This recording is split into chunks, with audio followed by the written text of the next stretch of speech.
म्हणजे माझ्यासाठी खूप महत्वाचं आहे का तुम्ही हे समजू शकाल की मी 4 लोकांना घेऊन पितळखोरा लेणीवर आलोय. आज इथं एवढे चेहरे बघतोय तर माझं मन भरून येतंय खूप.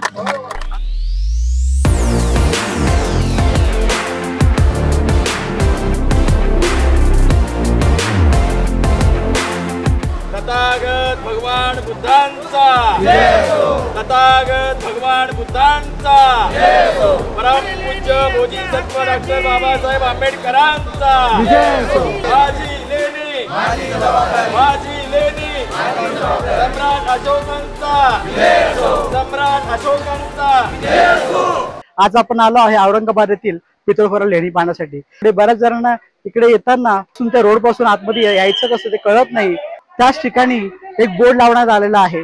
त्या बोर्डमुळे आपल्याला येताना इकडे सोपं पडणार आहे. सरांचे खूप खूप धन्यवाद, त्यांनी हे पुढाकार घेतलेला आहे. ज्यांचं वारंवार येणं जाणं होतं ना त्यांना माहितीये की या कालीमठ फाटा आहे आणि पितळखोरा लेणीकडे जाण्यासाठीचा तो रस्ता आहे. गायकवाड सरांचा एक किस्सा होता की ते या परिसरातच फिरत होते आणि त्यांना लेणीकडे जायचं होतं.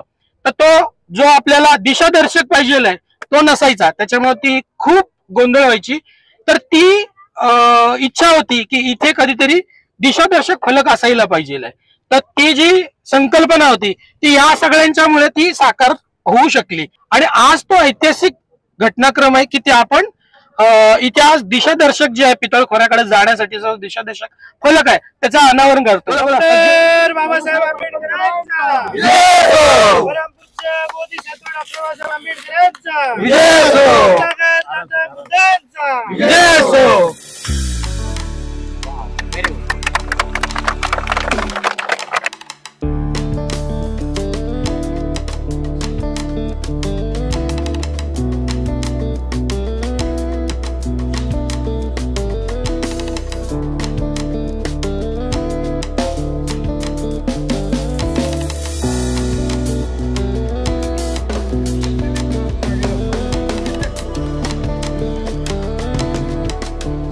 डॉक्टर बाबासाहेब आंबेडकरांचा जय हो.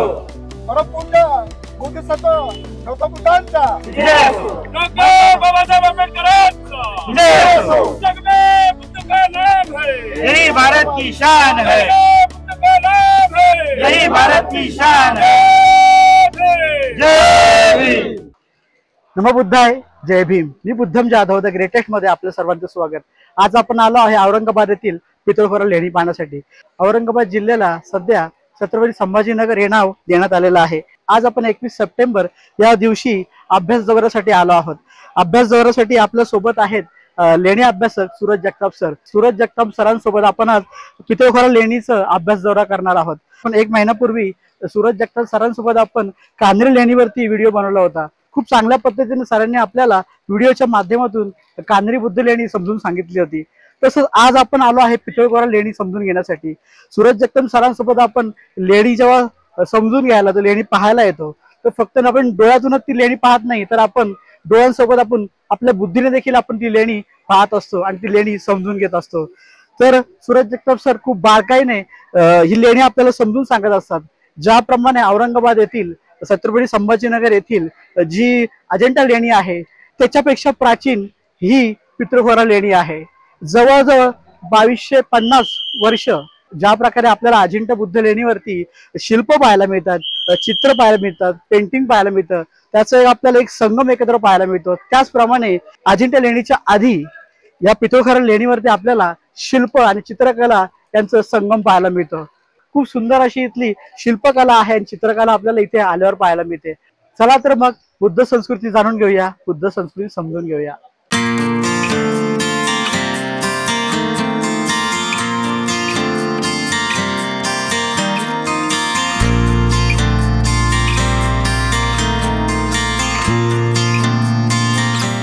काही बाजूला डाव्या बाजूला काही लेण्या आहेत, मधून प्रवाह वाहतो. ठीक आहे, आता पूर्ण भग्न झालेत, आता पूर्ण नष्ट झालेत.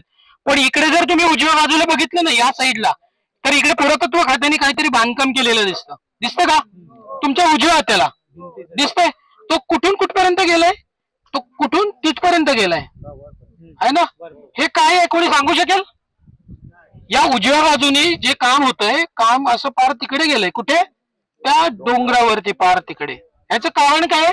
त्या काळातली म्हणजे ही जेव्हा लेणी निर्माण झाली तर तेव्हाच या निर्माणकर्त्यांनी म्हणजे हे जे स्थापत्य विशारद होते या लेणीचे, यांना माहिती होतं की लेणीमध्ये पाणी गळेल, तो गळू नये म्हणून त्यांनी चर खोदलेली होती आणि चर खोदून ते पाणी तिकडे पुढे न जाता इकडे बाहेर वाहून आणलेलं. तर ते त्या काळातलं प्रिझर्वेशनचं तंत्र होतं. तर ते प्रिझर्वेशनचं तंत्र 2 ठिकाणी बघायला मिळतं. आता हे वरून बघायला मिळतं. वरून का तर वरून आतमध्ये पाणी झिरपू नये म्हणून त्या दगडांना चर खोदलेली होती. ती चर आता जिथे जिथे होती ती चरीला प्रिझर्वेशन करण्यासाठी भारतीय पुरातत्व खात्याने ते प्रिझर्वेशनचं तंत्र सिक्युअर केलेलं आहे. कारण लेणी पूर्ण भग्न झालेली. ठीक आहे. आता हे तंत्र पुढे जाऊन आतमध्ये पण बघायला मिळतं आपल्याला की त्यांना हे माहिती होतं की वर जर गळालं तर ते येईल कुठे हेही माहिती होतं. ते 2 ठिकाणी येतात, ते तुम्हाला दाखवतो.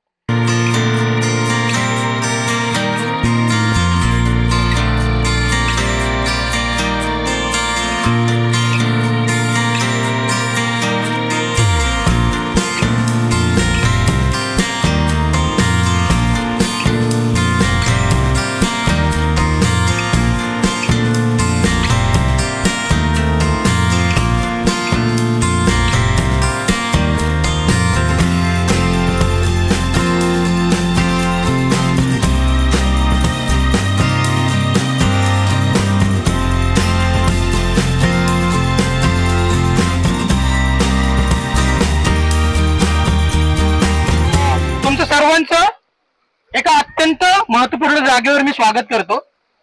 लेणी तर महत्वाची आहेच आहे, पण ही लेणी फ्लोरिश व्हायला किंवा लेणी पूर्ण विकसित व्हायला जी कारणं जी काही गोष्टी होत्या त्याचे पुरावे इथे सापडतात. मी पहिल्यांदा सोशल मीडियातून हे मांडल्यानंतर बऱ्याचशा लोकांनी त्याच्यावर प्रश्न विचारले की हे काय आहे. तर आपल्याला आपण जे बसमध्ये कोण कोण होतं, बसमध्ये ते इन्फॉर्मेशन सांगितलं. तुमच्या डाव्या बाजूला एक प्रवाह वाहत होता. ओके. तर तो प्रवाह दुसरं तिसरं काही नाही, मौसमी नदी आहे जी मौसमात वाहते. ही अरुणा नदी आहे. ही जी नदी आहे हिचं नाव आहे अरुणा. अरुणाणम. हा, त्यांना क्युरियोसिटी होती की कुठे येते. तर ही अरुणा नदी आहे, ही फक्त मौसमात वाहते. ठीक आहे. आणि हिच्यावरती भिक्खू संघ जो वास्तव्याला इथे होता, जो इथे वास्तव्य करून होता 2 भागांमध्ये. आता आपण एका बाजूला उजव्या बाजूला काही भग्न लेण्या दिसतात, काही लेण्या डाव्या बाजूला आहेत. ठीक आहे. इकडे या बाजूला टोटल इथे 1 ते 9 लेण्या आहेत आणि इकडे 4 लेण्या आहेत फक्त. किती? इथे 1 ते 9 आणि इकडे बाकी 4, अशा 13 लेण्यांचा समूह खूप कमी आहे. इथे बघण्यासारखं काही नाही, लोकांना वाटतं बघण्यासारखं काही नाही, पण अभ्यासण्यासारखं इथं खूप आहे. तर ही अत्यंत महत्वपूर्ण लेणी आहे. आणि तुम्हाला म्हणजे हे सांगताना मला आनंद वाटतं की अजंठाची जी भित्तिचित्र आहेत आपल्या जगभर प्रसिद्ध आहेत, पण ती भित्तिचित्र बनवलेली पण नव्हती. त्याची भित्तिचित्र त्याच्या आधी इथं बनलेली होती. ओके. आणि जो भिक्खू संघ इथे वास्तव्याला होता त्यांना पाण्याची गरज होती. म्हणजे आपल्या जेवढ्या पण लेण्या आहेत, म्हणजे अजंठाचा जर आपण उल्लेख घेतला तर तिथून वाघोरा नदी वाहते. ओके. आमच्याकडे काही लेण्या आहेत तिथून पण बऱ्याचशा नद्या वाहतात. तर त्या नद्यांच्या बाजूलाच आहे. तर ती नदी आहे अरुणा नदी, जिथून भिक्खू संघाला पाण्याची व्यवस्थेची जी गरज असायची ती फुलफिल होत होती. हा जो दगड आहे, काही लोकांचं मत आहे की अपूर्ण लेणी, ही लेणी कधीही अपूर्ण नव्हती, ही पूर्णच होती. ही लेणी पूर्ण होती. ही निर्मितीच्या काळातच नंतरच्या काळामध्ये भिक्खू संघाने हिला सोडून दिलेली होती आणि ही अबॅडन्ड होती. ओके. इथून भिक्खू संघ निघून गेला होता, पण बराच काळ इथं भिक्खू संघ राहत होता. मग त्यांची जी पाण्याची गरज होती ती कोणी फुलफिल केली. इथे आपल्याला जे हौद म्हणतो आपण जनरली या भाषेमध्ये, ज्याला आपल्या पाली टेक्स्ट मधून पोडी म्हणतात, पानपोडी. ओके. तर पानपोडी इथे बघायला मिळत नाही. तर ती पानपोडी म्हणजे पाण्याची गरज ती कोणी फुलफिल केली, तर या प्रवाहाने केली. तर आता हे तर वाहून चाललंय, तुम्ही म्हणाल हे तर वाहून चाललंय, मग तो कसा काय फुलफिल झाला. तर तुम्हाला मला सांगताना आनंद वाटतं की तुम्ही त्या धरणात बसलेले आहात.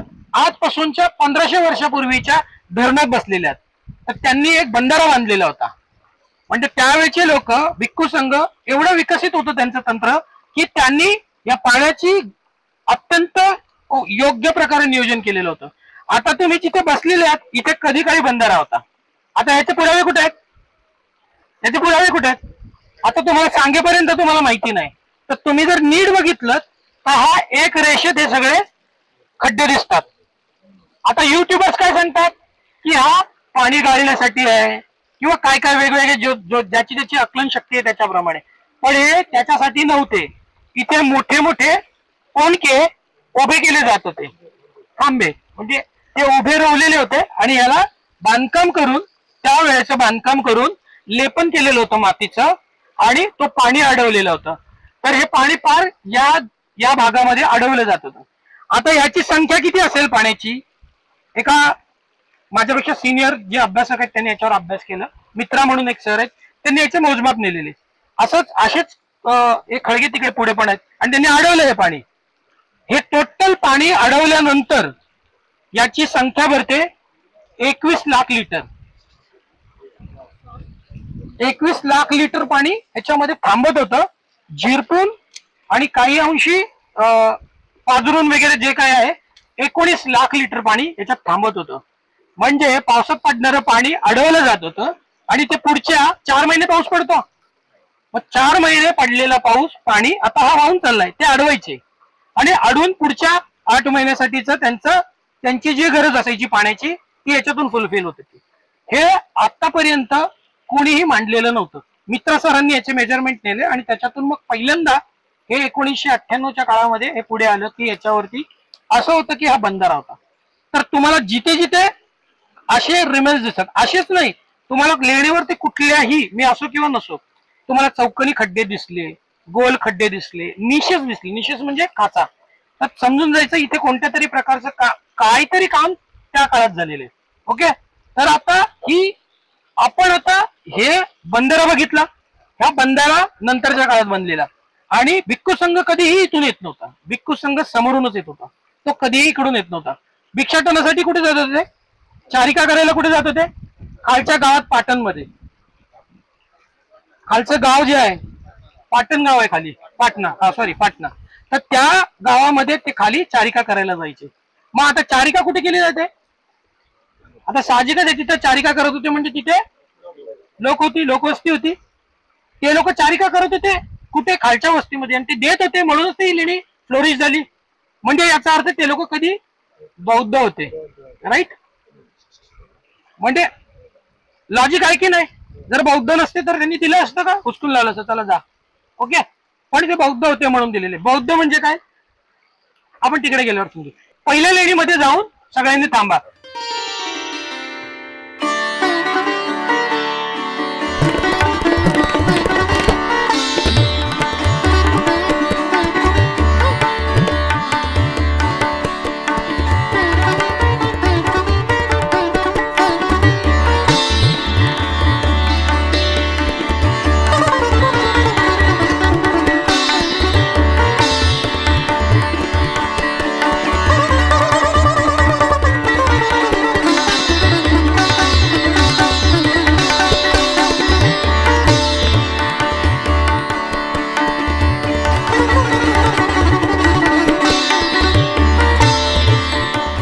लेणी किती उंचपर्यंत त्यांनी कोरलेली होती.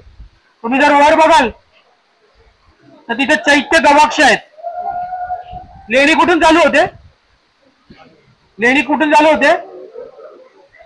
म्हणजे त्यांनी लेणी कुठून कोरायला चालू केली? चैत्य गवाक्ष दिसतात, तिथून लेणी कोरत कोरत कोरत कोरत कोरत कोरत खाली आलेत. ते इथपर्यंत आलं लक्षात? तुम्ही ज्या वास्तूवर बसलेल्या आहात, जी वास्तू आता तुम्ही ज्या वास्तूवर आहात ही ऑलमोस्ट नष्ट झालेली, ऑलमोस्ट नष्ट. म्हणजे तुम्हाला जर सांगितलं नाही तर तुम्हाला कळणार नाही की इथे काय होतं, बरोबर? एवढ्या जीर्ण अवस्थेला आहे. याचं कारण काय? तर याचं कारण हा जो प्रवाह आहे हा सतत लेणीच्या वरून पडतोय आणि जीर्ण होत आहे. हा जो दगड आहे हा खूप मृदू आहे, मऊ आहे. हा कोणता दगड आहे? बेसाल्ट. सह्याद्रीच्या पर्वत राज्यामध्ये सगळ्यात जास्त दिसून येणारा दगड कोणता? तर बेसाल्ट. हा जो दगड आहे याला बेसाल्ट म्हणतात. बेसाल्ट मधला हा सगळ्यात मऊ स्वरूपाचा दगड आहे. त्याचं कारण असं आहे की हा जो पट्टा आहे ह्याच्यामध्ये तुम्ही रेडिश कलर बघता, लालसर लालसर लालसर दिसतंय. तिकडे पण बघा लालसर पण आहे. तर तो पट्टाच आहे हा पूर्ण, की जो मऊ आणि मृदू आहे. ठीक आहे, त्याच्यामुळे कार्विंग करायला अतिशय चांगलं आहे. पण आता आपल्याला इकडे कार्विंग खूप कमी दिसते. त्याचे कारण वेगळे आहेत, ते मी तुम्हाला सांगतो. पण हे मृदू दगड असल्या कारणाने काही लोकांनी एक्झामिनेशन न करता, अभ्यास न करता त्यांनी स्पष्ट मत नोंदवलं की ही लेणी अपूर्ण होती. लेणी काय होती? अपूर्ण होती, असं स्पष्ट मत मांडलंय. पण ही लेणी कधीच अपूर्ण नव्हती. ही लेणी व्यवस्थित होती, संपूर्ण होती. तिचं कामही पूर्णत्वास गेलेलं होतं. आणि याच्यामध्ये 2 काळ दिसतात आपल्याला. 2 काळ दिसतात. 2 काळ कोणते? तर एक काळ आहे तो आधी दिसतो, दुसरा काळ म्हणजे आपण सोप्या भाषेत स्थित्यंतर समजू शकतो. स्थित्यंतर झालेली आहेत. ओके, तर स्थित्यंतर कशी ओळखता येतात आपल्याला? तर त्याच्यासाठी तुमच्याकडे स्थित्यंतर कशी कळतात, तर त्याचे पुरावे इथेच आहेत. तुम्हाला इथेच बघायला मिळतात ते पुरावे. जेव्हा तुम्ही या लेणीच्या जवळ जाल, लेणी नीट समजून घ्याल, लेणीचा भाग आणि भाग, कोपरा आणि कोपरा जेव्हा समजून घ्याल, तेव्हा लेणी स्वतःच तिच्या गोष्टी सांगायला चालू करते. तर लेणीचा प्रत्येक कोपरा हा त्याची व्यथा सांगत असतो, की काय, कुठे, कधी, कसं, काय झालं ते. तर मग ते समजून घ्यायसाठी तुम्हाला काय समजून घ्यायला लागेल? का त्या लेणीचा फ्लोअर प्लान समजून घ्यायला लागेल. फ्लोअर प्लान म्हणजे काय? तर तुम्ही तुमचं घर बांधायच्या आधी तुमचं घर कसं होणार आहे हे तुम्ही आधी ठरवता, राईट?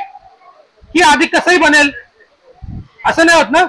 तर लेणी तिच्या व्यथा सांगत असते, लेणी तिच्या म्हणणं सांगत असतं. तर लेणी जेव्हा आपण कोरायला चालू करतो तर त्यांचा फ्लोअर प्लॅन रेडी होता. त्यांना काय बनणार आहे माहिती होतं. तर त्यांनी त्या पद्धतीने ते कोरायला चालू केलं. तर लेणी जिथून सुरुवात होते, लेणी कोरण्यासाठी जी सुरुवात झाली ती लेणी इथून कोरली गेली. ही पहिली लेणी पकडली जाते. तर लेणीच्या कोपऱ्यांमध्ये तुम्ही जेव्हा जाल, जेव्हा काही गोष्टी समजून घेण्याचा प्रयत्न कराल, तेव्हा तुम्हाला ती समजेल की ती लेणी काय आहे. ओके, लेणी स्थापत्याचे 2 प्रकार आहेत. आर्ट अँड आर्किटेक्चर ज्यांना समजतं त्यांना कळेल, बुद्धिझम मध्ये 2 स्थापत्य आहेत प्रामुख्याने. कोणते कोणते?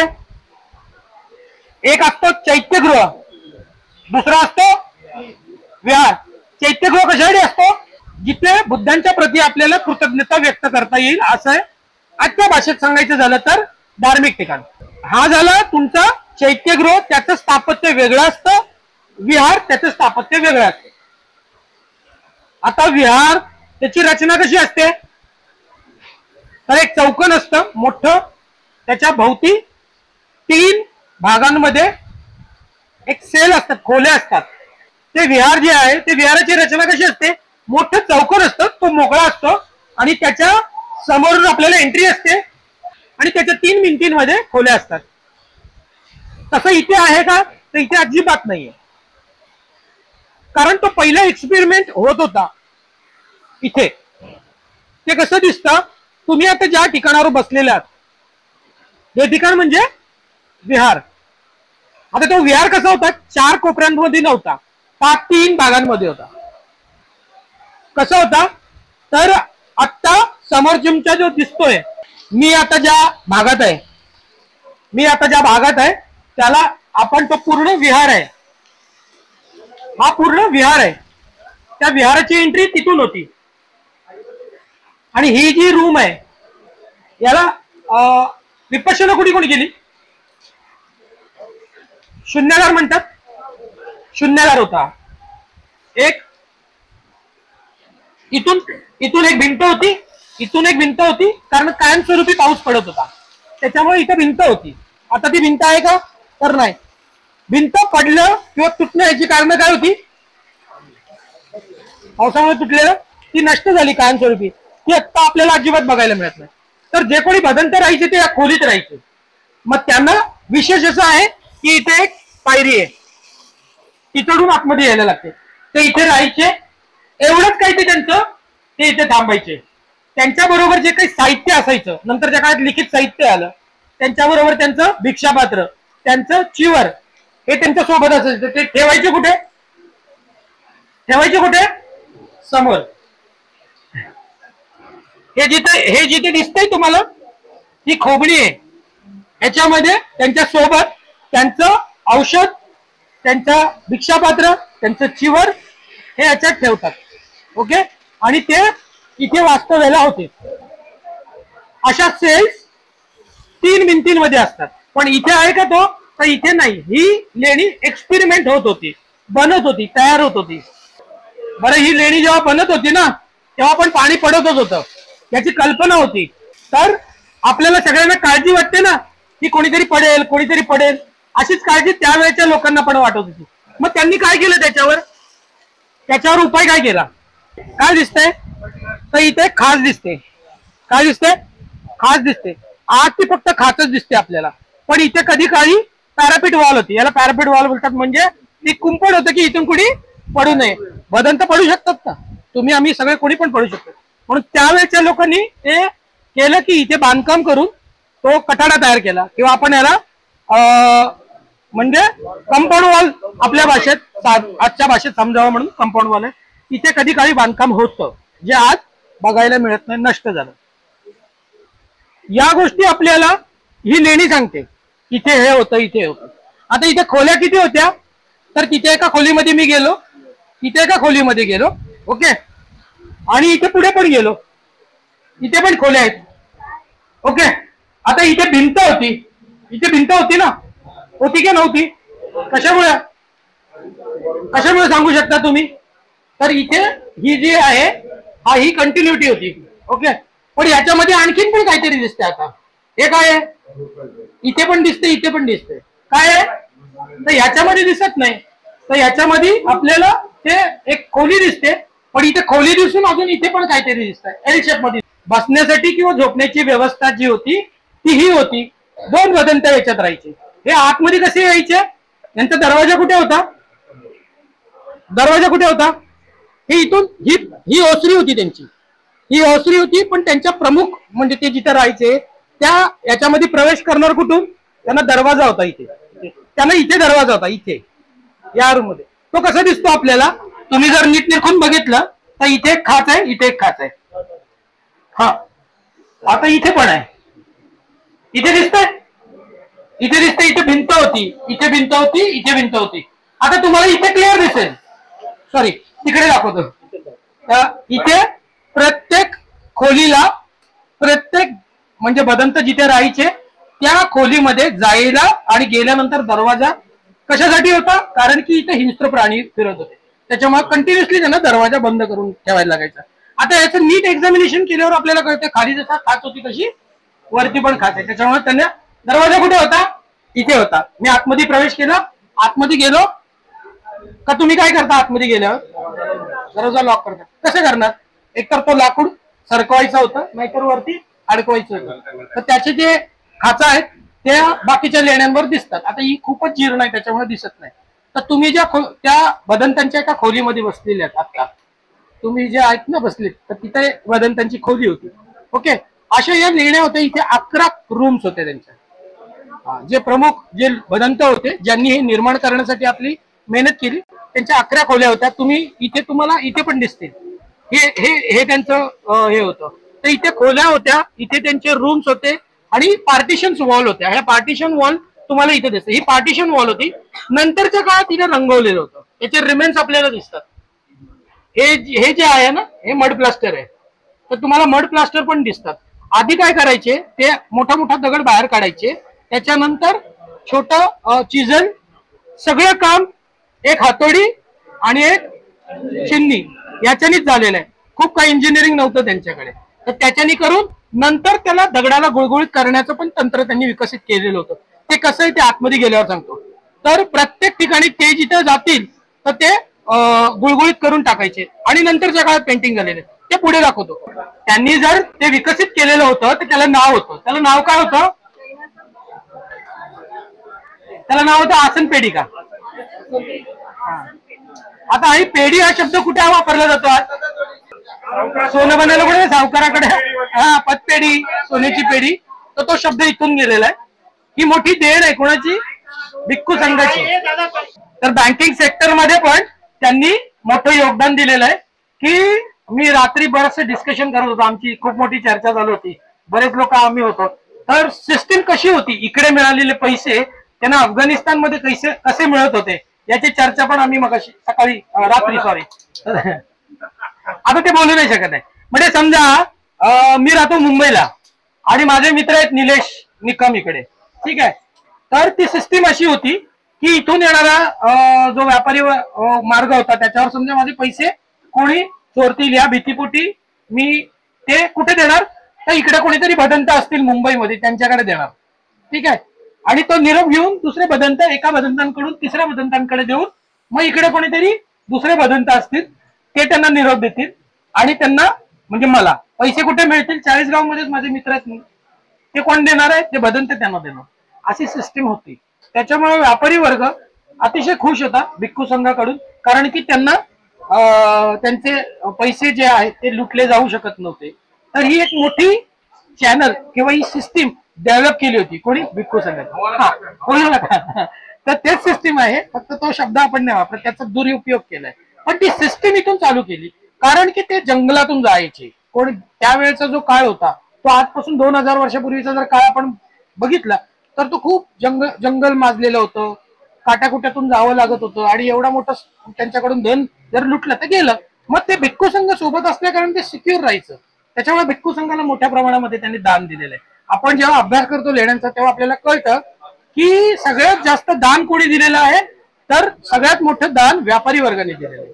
त्याच्यानंतर बऱ्याचशा लोकांनी दान दिले, ते बाकीच्या टप्प्याटप्प्या सांगतो. ही लेणी अतिशय दुरावस्थेला पोहोचलेली, हिचे पूर्णपणे सगळे हे या काही इथल्या वास्तूची जी काही पडझड झाली हे पूर्ण नष्ट झालेलं होतं. हे खूप नंतरच्या काळामध्ये लोकांनी शोधून काढले. 200 वर्षापूर्वी इथे बऱ्याचशा लोकांनी काम केलेलं आहे, ते मी तुम्हाला तिथे गेल्यावर सांगेन. पण हे पूर्ण नष्ट झालेलं होतं, दबलेलं होतं, इकडे येत नव्हते लोक. 200 वर्षापूर्वी एका इंग्रजांनी आला आणि ते लोकांच्या समोर आणलं, तेव्हा लोकांना कळालं की इथे अशी लेणी आहे, ठीक आहे. आता इथं बऱ्याचशा गोष्टी, आता ही एका रात्रीत खोदली का लेणी, आपण डोळसपणाने बघतो ना, तर ही एका रात्रीत खोदलेली नाही, हिला अनेक शतकं लागले, अनेक हत्यारे तयार झाले. हत्यारे म्हणजे छिन्नी आणि हातोडीने तयार झाली. लेणी फक्त छिन्नी आणि हातोडीने तयार झालेली. चिझल पिचानी आणि हातोड्याने ह्याच्याने तयार झालेले, हॅमर, चिझल आणि हॅमर याच्याने तयार झाले आणि ते वारंवार लागत होतं त्यांना. आता ते वारंवार लागत होतं ते धातू तयार कसं करणार, तर धातू गाळण्याचं तंत्र इथे आपल्याला दिसतं. मी थोडं मला तिकडे जाऊ द्या का. हे इथे आहेत ना, त्यांचे रिमेन्स भेटतात तुम्हाला. इथे आहे ना भिक्खू संघ स्वतः राहत होता आणि इथे ते 5 चुलींचं हे आहे, मला वाटतं त्या भागात आहे. तुम्ही ज्या लेणीत आलात तर हे पण विहाराचा एक भाग आहे, तिकडे पण विहाराचा भाग होता. तो 1 नंबरचा उपभाग आहे, 1 नंबर लेणीचा उपभाग आहे. ही 2 नंबर लेणी आहे. 2 नंबर लेणीमध्ये तुम्ही जेव्हा येता तेव्हा तुम्हाला इथे पण ते सेल्स दिसतात, आपण शून्यागार ज्याला म्हणतो, त्या खोल्या आहेत. तर शून्यागारामध्ये सर ज्याच्यावर बसले की त्यांची आसन पेढी काय तिकडे पण आहे, इकडे पण आहे, इकडे पण आहे. आता इथे थोडस मोठा मोकळा भाग आहे, ठीक आहे. आणि इथे काहीतरी दिसते तुम्हाला. त्याचं कारण हे होतं की ही लेणी बराच काळ निर्माण होत होती, तर तिचे जे हत्यार जे होते म्हणजे चिझल आणि हॅमर, त्या चिझलला नेहमी शार्पन करायला लागायचं. ते शार्पन कशावर करायचे, याच्यात टाकून ते शार्पन करायचे आणि तो धातू गाळण्यासाठी म्हणा किंवा ती शार्पन करण्यासाठी. तर ह्या त्या चुली होत्या ज्या मी तिथे शोधत होतो, कारण तो खूपच मला लक्षात नाही आला, आपण इकडे आलोच नाही, मला वाटलं तिथेच आहे, ते मी तिथे शोधत होतो. हा ती 1 नंबरचा तो दुसरा उपभाग आहे तो, आणि हा 2 नंबर आहे, ठीक आहे. आणि इथं ते होतं, काही विद्वानांचं मत असं आहे की ह्याच्यावर रंग गाळण्यासाठी किंवा रंगवरती प्रक्रिया करण्यासाठी पण या चुलीचा वापर केला, असं काही लोकांचं मत आहे, म्हणजे काही अभ्यासकांचं मत. नंतरच्या काळामध्ये इथला रंगवलेली पण होती, पण रंगकामाचे अवशेष आपल्याला अजिबात दिसत नाही याच्यामध्ये. पण तुम्ही जर इथे काही ठिकाणी जर बघितलं तर इथे आजही तो गिलावा, त्याला आपण म्हणतो गिलावा, तो गिलावा आहे. मोरे सर घ्या, टॉर्च आणलीये, गायकवाड सरांची टॉर्च आहे, ती परत द्यायला आणली, वेरूळ वरती माझ्या सोबत आलेली. तर हे गिलावा आहे बघा, तुम्हाला दिसते, ओके. तर नंतरच्या काळामध्ये इथे कोणी जे लोक वास्तव्याला होते ना, त्यांनी जर चूल पेटवलेली होती तर त्या चुलीचं जे धुराने काळवंडलेलं जे होतं ते दिसते तुम्हाला इथं. जे काळं दिसते ना, ते काळवंडलेलं दिसतं ना, तर ते धुराचे हे आहेत. तर हिला रंगकामाचे अवशेष होते, आज तुम्हाला पूर्णपणे ते नष्ट झालेले दिसतात. तर रंगकामाचे अवशेष जर प्रॉमिनेंटली बघायचे असतील तर आपल्याला बाजूच्या लेणीत बघायला मिळतात. ठीक आहे, तर बाजूची लेणी काय आहे? हे काय आहे? हा विहार आहे. बाजूचा काय? चैत्यगृह. हा विहार सुद्धा युनिक आहे. त्याचं कारण असं आहे की फक्त दोन म्हणजे तुम्हाला 3 भागातून असतात, म्हणजे इकडे पण असतात, इकडे पण असतात आणि इकडे पण असतात. तर इकडे तुम्हाला खोल्या दिसतात का? तर इकडे खोल्या दिसत नाहीत. खोल्या सेल्स ज्याला आपण म्हणतो त्या इकडे दिसतात, तिथे दिसतात, 2 भागात दिसतात. ठीक आहे, हे खूप युनिक होतं. ही लेणी युनिक याच्यासाठी आहे की हे कुठल्याही लेण्यांवरती बघायला मिळत नाही. म्हणजे महाराष्ट्रामध्ये जेवढ्या पण लेण्या आहेत त्याच्यातले सगळ्यात युनिक बाब ही आहे की इथेही अशी खोल्यांमध्ये आतमध्ये काही लोकांचं मत आहे, काही अभ्यासकांचं मत आहे की ते आर्टिस्टन्स राहत होते, त्यांचा नंतरच्या काळामध्ये वापर करून भिंती तोडून किंवा त्याच्यामध्ये डागडुजी करून किंवा त्याच्यामध्ये अल्टरेशन करून भिक्खू संघाला वापरण्यासाठी केलं. तर त्याच्या आधी भिक्खू संघाच्या आधी लेणी निर्माण करणारे जे कोणी आर्टिस्टन्स होते, कलाकार जे होते, ते इथे राहत होते असं त्यांचं काही लोकांचं मत आहे. ठीक आहे, आता आपण काय करूया, चैत्यगृहामध्ये तर आपण जाऊया, पण इथे ना एक ती बसण्याची बदंतांना बसण्यासाठीची एक हे होतं, ते एक युनिक आहे.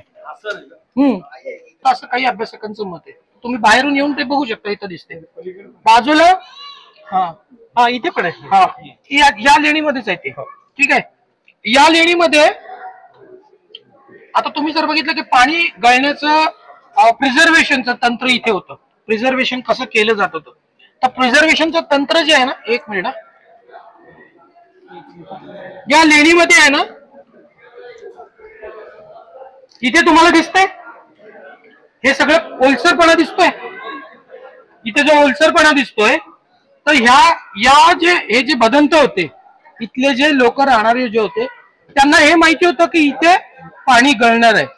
तर त्या पाणी गळणाऱ्या पाण्याला पाणी वाट काढून दिलेली होती.